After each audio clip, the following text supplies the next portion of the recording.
The Lord be with you. A reading from the Holy Gospel according to Matthew.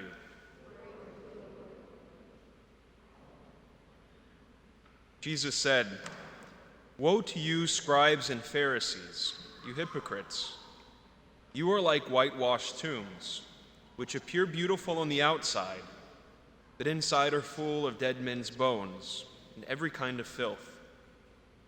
Even so, on the outside you appear righteous, but inside you're filled with hypocrisy and evil-doing.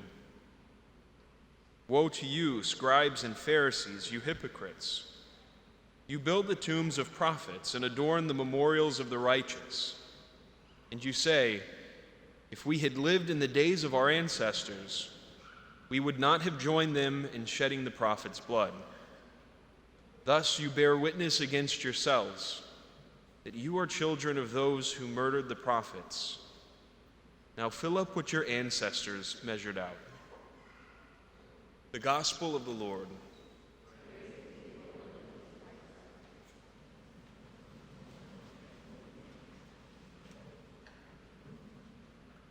I love our responsorial psalm this morning, which we all sang together. You have searched me and you know me, Lord. This gives me some consolation.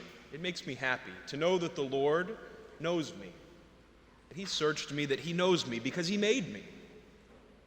And so He knows the good parts of me, He knows the bad parts of me, but still, knowing me as He does, He loves me. And of course, all of us could say the same thing. The Lord knows all of us. He knows us by name. He knew us from the very beginning. He desired to bring us into the world. He desired to bring us into the world because of His love for us, even knowing that sometimes we make mistakes. Sometimes we don't do the things that we're supposed to do. Sometimes on the inside, we can kind of feel icky. Sometimes we can feel angry, or we can have mean thoughts. Sometimes we even act on those things. But the Lord knows us, and He loves us. In our gospel today, we hear Jesus calling out some of the leaders of the people during that time, and He calls them hypocrites. Now, a hypocrite is someone whose words and actions don't really match up. Someone who may think and do one thing, but then they go around telling other people to do something else, or making it look like they're better than they are. And Jesus is pretty stern with them. He's pretty harsh with them. Not because they make mistakes, but because they pretend like they don't. They think that they're able to save themselves, that they're able to get everything in order, and then everyone's going to think that they're so perfect and everything's wonderful. Meanwhile, they're telling others how to live their lives, but they don't have their own lives worked out. Perhaps this is something that we can do at times because we want to be good.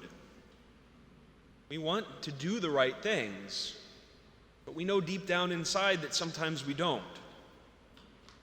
But here's the good news, and we see it in our first reading in St. Paul's letter to the Thessalonians. He speaks about receiving the Word, receiving Jesus Christ, who is at work in those who believe. This is why Jesus came into the world, because He knows us and because He loves us. And because He knows that we're not able to save ourselves. We're not able to do all the things that we're supposed to do. We're not able to live the life that we're supposed to live on our own. We need His help. So this is why we see St. Paul working so hard to spread the gospel. Because he knew that there was a world filled with people like us who need Jesus' help, who need to experience that love, who need Him to work in our lives so that we can live the life that he desires for us and that we desire for ourselves. Because we know when we don't do the right things, we don't feel good about ourselves.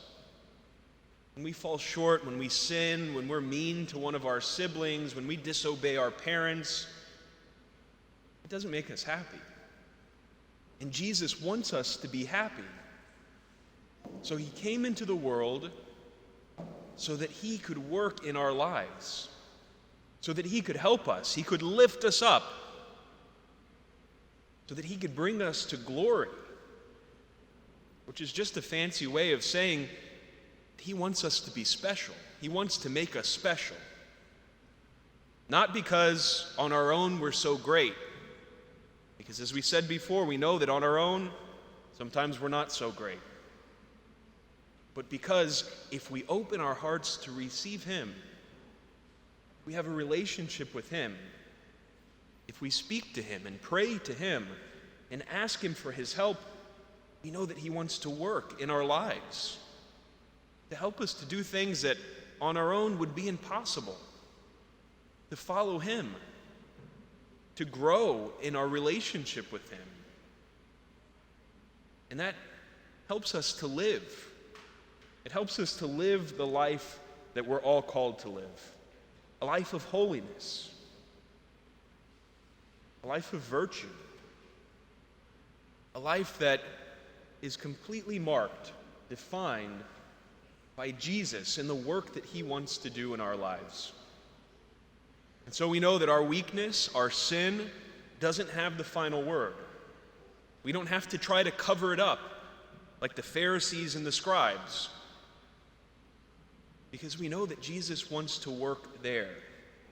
Even when we fall, even when we make mistakes, even when we do things that we shouldn't do, Jesus is with us.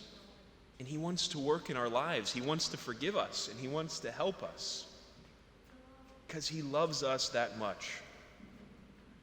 So today we can leave here happy, not because of anything that we've done, but because Jesus knows us. He knows me. He knows you. And that's nothing to be afraid of, because when someone knows you, they're able to give you exactly what you need. And so today, Jesus is giving us all what we need.